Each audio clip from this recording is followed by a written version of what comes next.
Vamos orar, pedir a graça do Senhor. Jesus, nós te agradecemos porque o Senhor não está condicionado a um prédio, a uma estrutura física. Te agradecemos porque a tua presença, ela vai além daquilo que a gente pode imaginar.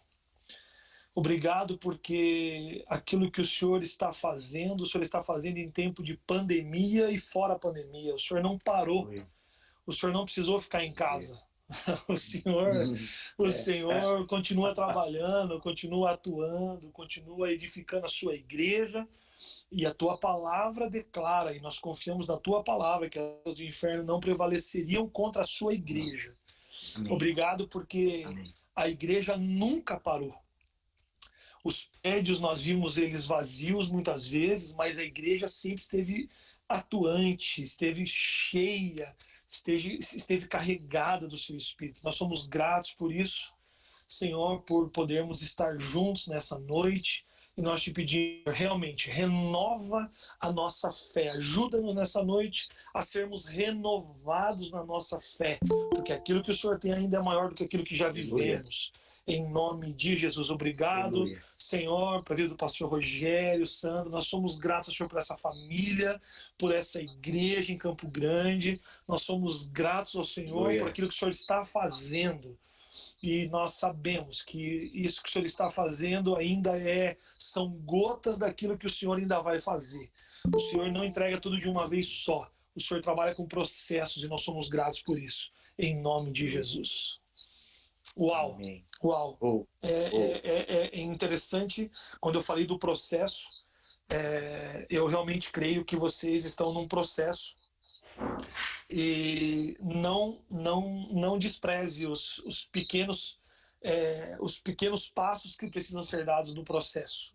É algo que está queimando no meu coração para dizer para vocês. Amém? Amém. Vamos lá. Gente, quando o pastor Jair falou, rapaz, o que está queimando no teu coração? Eu falei, olha, é uma coisa que vai na contramão de tudo que a gente está vendo nesse momento, porque no final do ano, toda virada de ano, na verdade, né, a gente fica mais sensível, né, buscando Deus, o que o Senhor quer falar e tal, nesse novo ano. E, na verdade, o final do ano foi uma virada que não foi só uma virada de ano, né, foi uma virada de década. E eu e minha família fomos para Deus, eu e minha esposa juntos, e olha, Deus, o que o Senhor está querendo falar? E o que Deus começou a colocar no nosso coração é como nós gostaríamos de estar daqui 10 anos. Ali estava encerrando uma década, final, né, de 2019, estava iniciando uma nova década, e a pergunta de Deus para nós é: como que você quer estar? Qual é a sua expectativa para esse novo ciclo? E foi muito claro para nós, enquanto nós estávamos nisso, entendendo em Deus, foi muito claro para nós, Deus falando para nós, que os próximos 10 anos seriam os melhores 10 anos da nossa vida até hoje. Aleluia. Quando você me ouve falar isso, nesse momento que nós estamos agora, a primeira coisa que talvez venha na tua cabeça é deu ruim. Né? Como assim, os melhores anos? Pandemia, igreja fechada, prédio fechado, né? Parece que está tudo ruim, crise financeira, crise mundial, ninguém sabe quando isso vai passar e tal. Mas, graças a Deus, Deus não entrega tudo de uma vez só. Graças a Deus, Deus não mostra tudo de uma vez só. Não foi assim com Abraão, não foi assim com José, não foi assim com ninguém, e não vai ser assim com a gente. Deus não entrega tudo de uma vez só. Isso é fato. Deus constrói na sua vida, através de processos, aquilo que Ele vai fazer em nós e, consequentemente, através de nós. Então, quando eu recebi essa palavra, eu comecei a pregar sobre isso. Eu falei, olha, eu entendi Deus falando, essa palavra não é só para você, é para a igreja no Brasil. Serão os melhores 10 anos da igreja brasileira até os dias de hoje. E eu confesso que quando eu ouço isso de Deus lá de dezembro para janeiro, nessa transição, eu estou olhando para isso e pensando, Deus, eu sei o que eu já vivi. Eu sou fruto de um avivamento que rolou no final da última década, da penúltima década agora, né? Em 99. Eu sei, eu me lembro do Paixão, Fogo e Glória, eu me lembro dos Shekinahs, né? Que tem gente aí que vinha para cá, né? Pastor Rogério, Lau. Então, eu sei o que nós vivemos com com Randy Clark, com Heidi Baker. Então eu olho para isso e falo assim: o senhor está falando que o que nós vamos viver ainda é maior do que aquilo que eu vivi. Então, talvez você está me ouvindo hoje, você tem dificuldade para entender que os próximos 10 anos serão os melhores 10 anos, porque talvez você está pegado lá atrás. E o que Deus estava falando comigo é necessário respeitar o que aconteceu, mas entender que o Espírito Santo não morreu, não deixou de cumprir um propósito ou de atuar no último derramar. Aleluia. Né? Ele é vivo, ele tem algo a mais. Então, eu quero dizer para vocês, no início dessa mensagem profética hoje, eu sou fruto desses moveres que aconteceram no Brasil. Eu vivi muita coisa. A gente vivia uma coisa maluca. O culto nosso começava às 18 horas no domingo. Quando era 4 da tarde, a gente ia passar o som, já tinha gente na igreja esperando para começar o culto. Você não conseguia fazer passagem de som. Passagem de som era tipo, vamos ver se está afinado o violão, e começou o culto. Era 4:30 da tarde, o culto estava começando. Oficialmente era 18, mas da 4:30 às 18 você estava chapando lá com um monte de gente. Eu tô falando de centenas de pessoas na frente do palco recebendo algo de Deus antes do culto começar oficialmente. Então, eu vivi isso muito intensamente, mas eu também quero dizer para você, quero lembrar você, que o Espírito não parou de atuar no último derramar. Existe algo a mais. Então, o objetivo dessa noite, aquilo que eu creio, aquilo que o Espírito Santo está querendo falar com a gente hoje é tempo de renovar sua fé. É tempo de renovar sua fé para mais. Existe mais. Por mais que você já tenha vivido uma coisa extraordinária em Deus, mas existe mais. Amém. Campo Grande vai viver algo maior do que já viveu. Amém. Vocês, como igreja, vão viver algo maior do que vocês já viveram, porque é isso que o Senhor está fazendo. O Senhor está edificando a igreja, Ele não parou. Eu orei sobre isso, eu achei interessante. Enquanto eu estava orando, eu senti de orar isso. O Espírito Santo não ficou em casa na pandemia. Ele continua atuando, ele continua fazendo. Né? Então, como base para isso, para essa mensagem de hoje, que eu creio ser uma mensagem muito mais profética do que de ensino, mas eu entendo que é algo que o Senhor quer falar com a gente, eu queria usar Lucas capítulo 5. Então, se você puder abrir, em Lucas capítulo 5, a gente vai ler alguns textos, alguns versículos, perdão, mas deixa aberto aí, que eu quero falar com você qual é o plano de fundo de Lucas capítulo 5, né? A gente tem Simão, Tiago e João, em Lucas capítulo 5, 3 empreendedores do ramo da pesca. Qual é a expectativa de um pescador quando ele sai para trabalhar? Pensa um pouquinho qual é a expectativa de um pescador. Vamos lá, vamos ser sinceros. Primeira coisa, o cara quer pescar. Mas não estamos falando de um cara de pesca esportiva, nós estamos falando de um cara que está saindo para trabalhar. Então ele quer pescar, ele quer trazer sustento para casa, ele quer gerar lucro com aquilo que ele vai fazer, ele quer estar suprido, ele quer, no mínimo, ter suas contas pagas. Então eu vejo ali 3 homens, 3 sócios, saindo para o trabalho numa expectativa de trazer algo para sua casa. Porém, qual é a realidade desses pescadores no texto de Lucas capítulo 5? Vamos dar uma olhadinha aqui? Lucas capítulo 5, versículo 2. Diz assim, Jesus viu, né, à beira do lago 2 barcos, deixados ali pelos pescadores, que estavam, olha que interessante, lavando as suas redes. Qual é a expectativa de um homem, de um grupo de pescadores que sai para pescar? A expectativa dele, o cara saiu para trabalhar, ele quer voltar com sustento, com as contas pagas, ele quer pegar peixe, ele quer fazer dinheiro com aquilo. Mas qual era a realidade? A realidade era barco parado e rede sendo lavada. No versículo 5, você percebe Simão dizendo para o Senhor: Senhor, nós trabalhamos a noite toda e não pescamos nada. Então, qual é a expectativa versus realidade desses caras? Expectativa: nós vamos entrar nessa água e hoje vai ser bom. Tá entrando numa nova década, nós estamos começando uma nova década e o negócio vai ser power. Era isso que Deus estava falando comigo, serão os melhores 10 anos da sua vida até hoje. Eu estou olhando para aquilo e dizendo: uau, Deus! Vem, é mais ou menos assim, vem em mim que eu tô facinho. Porém, o ano começa. Chega março, qual que é a realidade? A realidade é que parece que tudo é errado. Veio um negócio aí que acabou com tudo, que agora nem culto pode ter mais, você não pode mais se reunir, você não pode mais ir para lugar nenhum. Eu por coincidência, estou falando hoje na igreja que eu estaria ministrando na semana que foi fechado tudo. No domingo à noite eu fui consagrado pastor, dia 15 de março.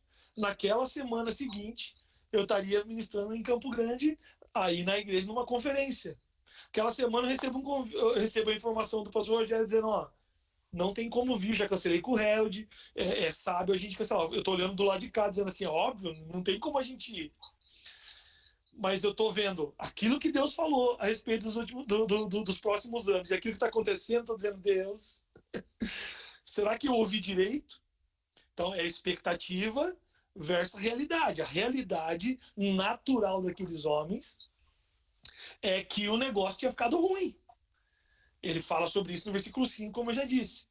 Agora, é interessante que em meio ao sentimento de fracasso, preocupação e insatisfação desses homens, é que acontece uma grande virada.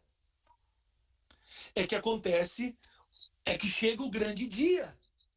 No meio desse sentimento de fracasso, preocupação e insatisfação, é que tudo mudaria na vida desses homens. Versículo 3, para mim tem algo muito interessante, que diz que Jesus entrou num dos barcos, o que pertencia a Simão. Quem entrou?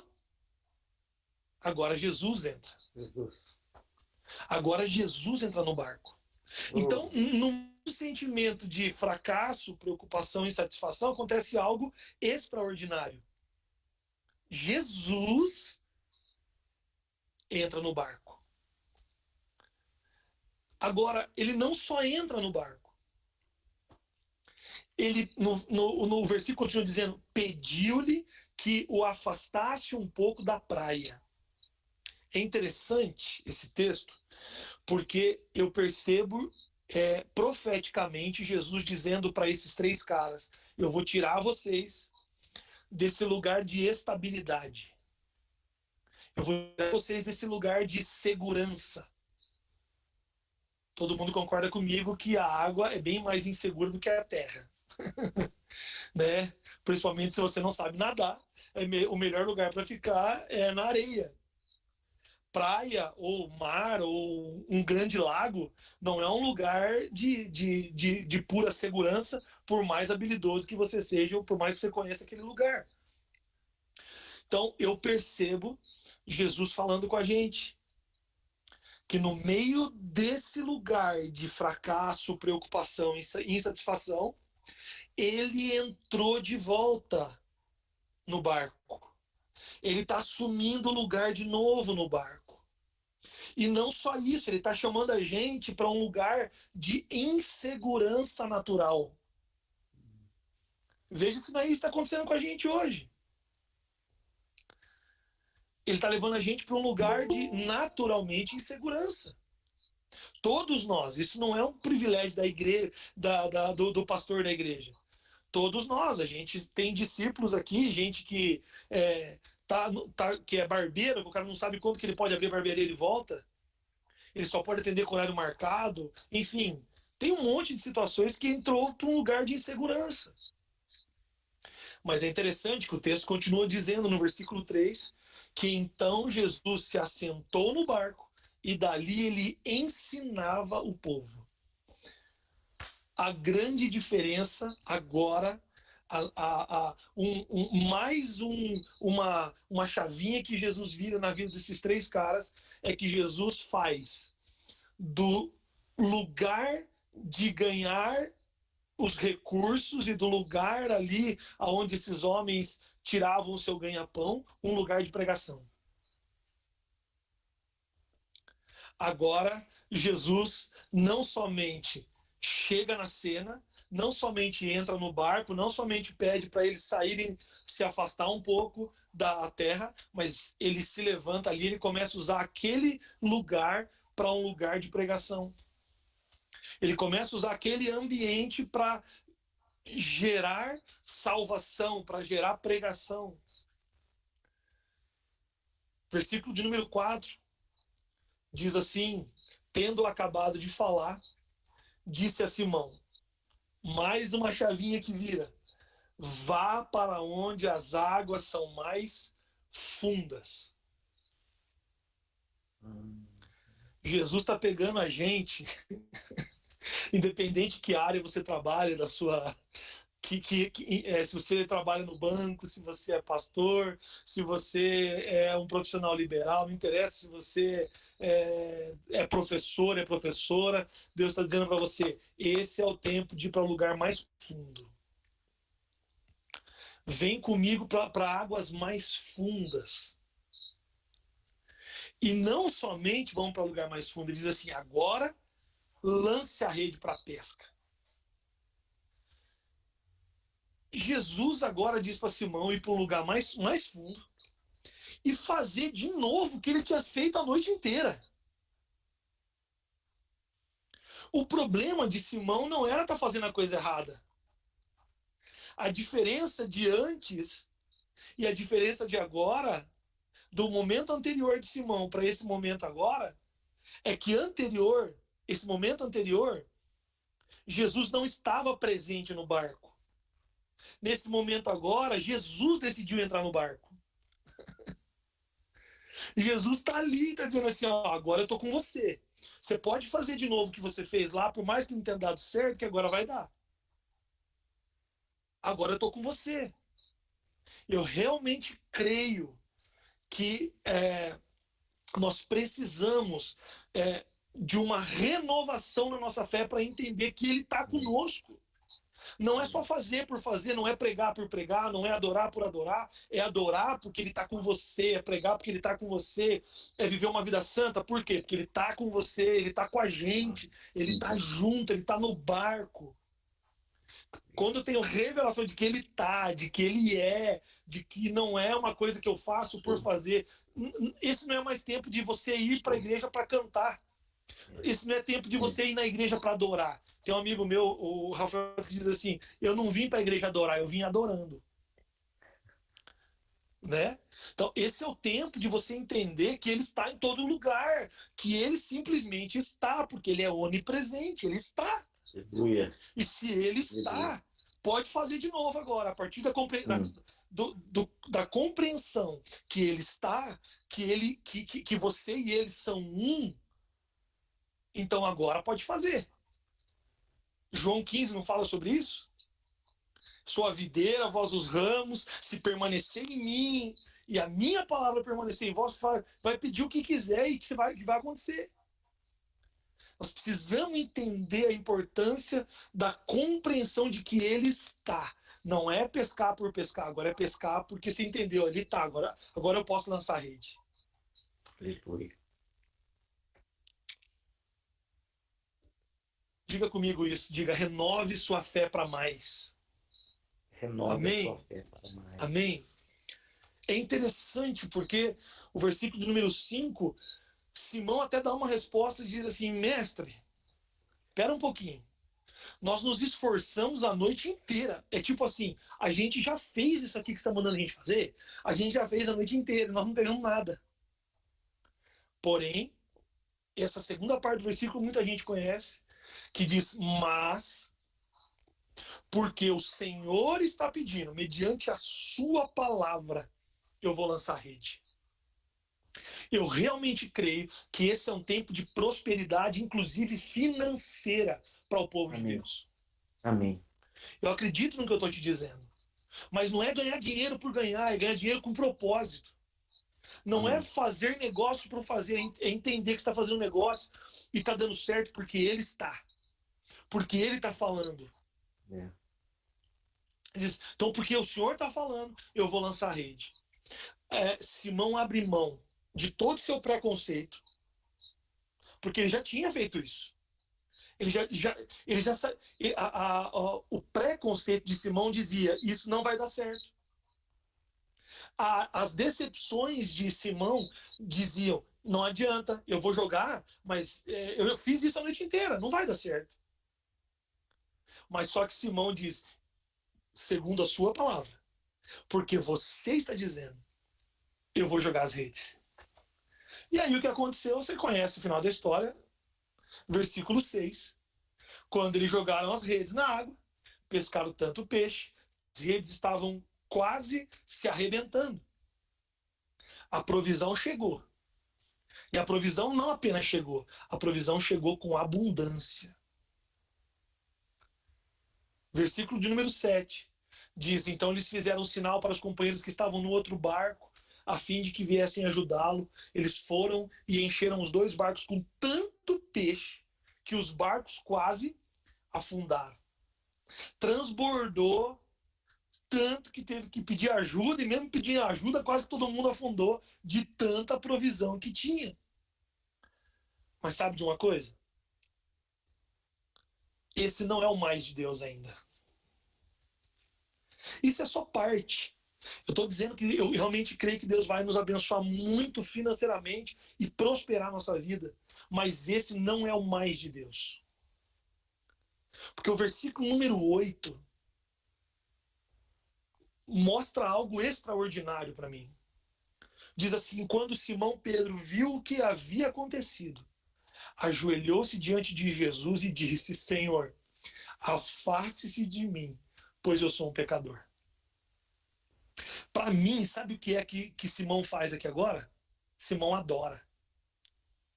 Sabe por quê? Porque a adoração, ela é fruto da revelação que eu tenho a respeito da minha condição versus a majestade de Cristo. Você pegou isso? A adoração é uma resposta que eu dou mediante a revelação que eu tenho sobre a minha condição versus a majestade do Senhor. Então Simão está olhando aquilo e dizendo assim, por favor, se afasta de mim. Eu sou pecador. Foi assim com Simão, foi assim com Isaías. Isaías diz, ai de mim que sou homem de lábios impuros e habito no meio de um povo de impuros lábios e os meus olhos viram o rei. Foi assim com Paulo, com Saulo.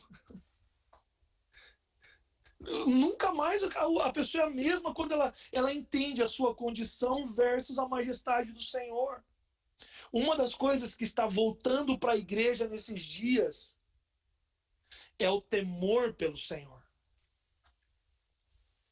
E não é temor de medo, porque, não, é um temor por reconhecer a glória e a majestade do Senhor e ainda assim entender o quanto Ele nos ama.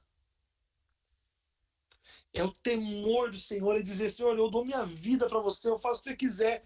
Porque no versículo 9, Simão e outros que estavam com ele ficaram admirados com a quantidade de peixe que haviam apanhado, e o negócio ali tá, uau, mais ou menos assim, né? Tempo de cantar chegou, lembra dessa música, né? O cara tava animado, dizendo assim, glória a Deus, prosperar para a direita, para a esquerda, parece que o mais de Deus chegou, mas calma, ainda não é o mais. Porque o mais está aqui intrínseco no versículo de número 10. Tiago e João, filhos de Zebedeus, que eram companheiros de Simão, também ficaram muito admirados. Então Jesus disse a Simão, não tenha medo, de agora em diante você vai pescar gente. Jesus chama esses homens e muda o seu destino. O que Deus está fazendo com a igreja nesse tempo, comigo e com você, é mudando nossa rota. É transformando, mudando nosso destino. A gente estava indo para um lugar, de repente Deus chacoalhou o mundo. E agora o pai está dentro da casa de novo com os filhos. Agora o pai, o pai está de novo ensinando os filhos a fazer matemática. Perdão, deu uma falhada aqui, acho que voltou, né? O pai e a mãe estão em casa ensinando o filho a fazer matemática. Agora a gente consegue almoçar junto de novo na mesa. A correria, aquele negócio doido, passou. Agora a gente... É como se Deus tivesse mudado o curso da história. Agora você está dando valor mais... Nessa pandemia você não deu mais valor para sua casa do que para o seu carro?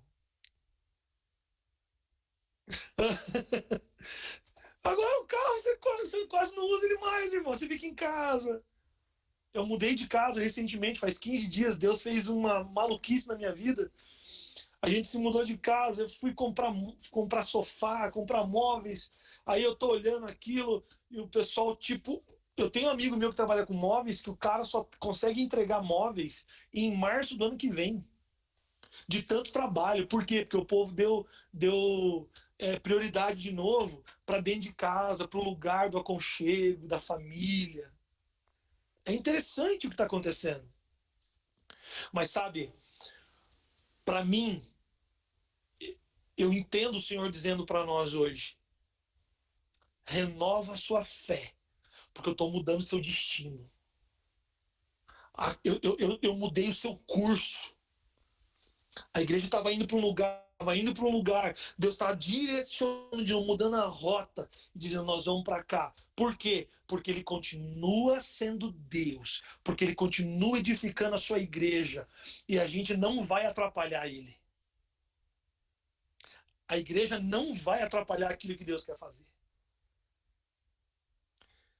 A verdade é que um dia você vai olhar, daqui a alguns anos você vai olhar para trás e vai reconhecer que Jesus transformou e te deu riquezas espirituais. Riqueza que a traça não corrói, ferrugem não destrói, riquezas eternas. Você vai perceber que agora, daqui a algum tempo, você vai olhar e vai dizer: puxa, eu estou enraizado em coisas eternas. Não estou mais enraizado em coisas passageiras. A igreja está criando raízes eternas. A igreja está crescendo e vai dar muito fruto. E os próximos 10 anos, sim, serão os melhores 10 anos da sua vida até aqui. Mas para isso, renova sua mente, sua fé, porque existe mais. E agora, o que um homem que teve seu destino mudado faz? Versículo de número 11. Arrastando os barcos para a praia, deixaram tudo e seguiram Jesus. Quando você tem seu destino transformado, tudo aquilo que é passageiro perde o valor. Todo aquele empreendimento que aqueles 3 caras tinham, todos os sonhos, todo o desejo de fazer tanta coisa através daquela empresa, daquele negócio, eles dizem assim: sabe de uma coisa? O que eu vou fazer agora? Eu vou arrastar os barquinhos e vou seguir Jesus. Eu realmente creio que Deus está falando com a gente nessa noite. Eu realmente creio que Deus quer liberar sobre você algo poderoso. Deus quer mudar seu destino. Deus quer transformar a sua vida. Deus quer te abençoar em todas as áreas, seja emocional, espiritual, financeira, familiar. Deus quer te abençoar. Para no final de tudo, você dizer assim: Senhor, de tudo que eu tenho, de tudo que o Senhor me deu, sabe o que é mais importante? De tudo que tem nessa mesa aqui, sabe o que é mais importante? Você é mais importante. Se eu tiver que largar tudo isso aqui agora para ficar só com você, tô indo. Amém. Eu realmente creio que é um tempo precioso para nós como igreja. É um tempo poderoso. Deus vai superabundar sobre o Brasil. Deus vai superabundar sobre o Brasil. Mas fica a lição para nós. Deixa ele subir no barco. Deixa ele te levar para águas profundas. Deixa ele usar o teu barquinho como ponto de pregação. De verdade. Deixa ele mudar seu destino. E esteja pronto para largar tudo a qualquer momento. Só por causa dele. Amém? Vamos orar? Espírito Santo, eu te agradeço pelo privilégio de compartilhar essa palavra que queima tanto no meu coração. Eu te agradeço porque eu sei que aquilo que o Senhor falou não falou só para mim, era para eu repartir com o corpo. E nessa noite eu te agradeço, Senhor, porque eu sei que pessoas serão transformadas por causa do teu Espírito. Não é porque daquilo que eu falei, não. É porque o teu Espírito é capaz de fazer muito mais de tudo aquilo que eu conseguiria fazer. Obrigado pela tua presença aqui nessa live. Obrigado, Senhor, porque o Senhor tem mudado o destino de tanta gente. Obrigado porque nossa vida não vai ser mais a mesma a partir daquilo que o Senhor está construindo na gente nesse tempo. Obrigado porque o Senhor está edificando sua igreja, as portas do inferno não vão prevalecer. Obrigado porque nada pode parar aquilo que o Senhor está fazendo. Obrigado, Senhor, porque não existe nenhum vírus, não existe nem a morte pode parar aquilo que o Senhor estava fazendo. Então nós somos gratos ao Senhor por isso. Em nome de Jesus. Em nome de Jesus. Amém.